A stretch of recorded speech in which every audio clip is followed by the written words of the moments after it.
Hello YouTube fans, my name is Leo, and welcome back to another video by the Supersonic Lion. Today's topic that we're discussing is what could potentially be the US's biggest earthquake yet. But before I continue, I really would like to ask you to both leave a like and a comment on this video, but more importantly, subscribe to this channel, because that will let YouTube and you guys know that my channel's information is good. But let's now discuss the real topic for the video.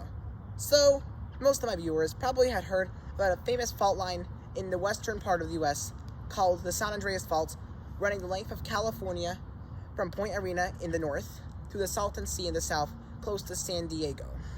Unfortunately, its position is placed near some of the state's biggest cities, like Los Angeles and San Francisco. San Francisco was a site of what was the biggest US earthquake at the time. In 1906, a magnitude 7.9 quake struck San Francisco and was the deadliest and costliest disaster recorded in the US by an earthquake at the time, because it killed 3,000 people and, at the time, it destroyed 80% of the entire city.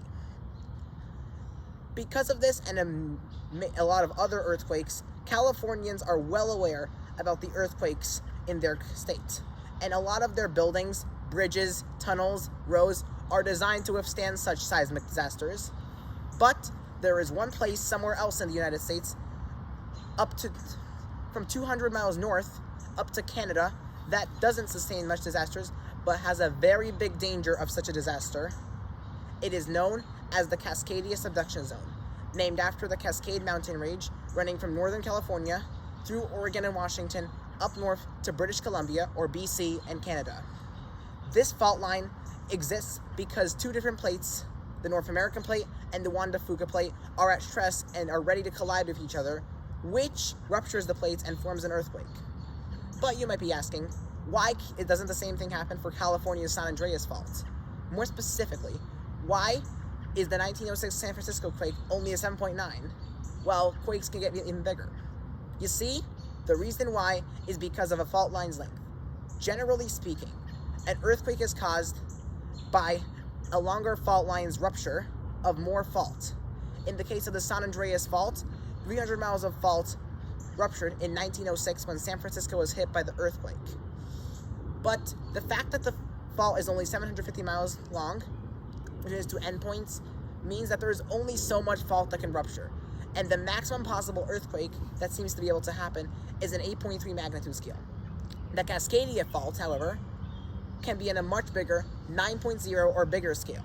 There have only been a handful of quakes that have been of that scale, such as 2004 in Indonesia, 1964 Alaska, and the biggest earthquake of all time, 1960 in Chile.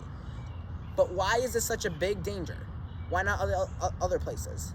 You see, this region, better known as the Pacific Northwest of the US and Canada, has at least three major cities: Portland, Oregon, Seattle, Washington, and Vancouver, BC, Canada, all of which don't have any buildings or bridges, which generally speaking are sustainable to earthquakes.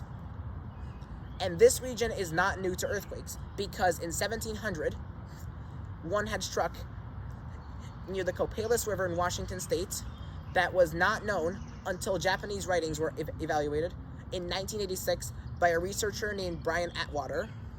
From there, it was realized that the Cascadia was a much bigger threat than has originally been realized, and for that reason, there is not much time to prepare for a future disaster that could kill many people, and that's why we need to protect a lot of places in those areas that could be hit.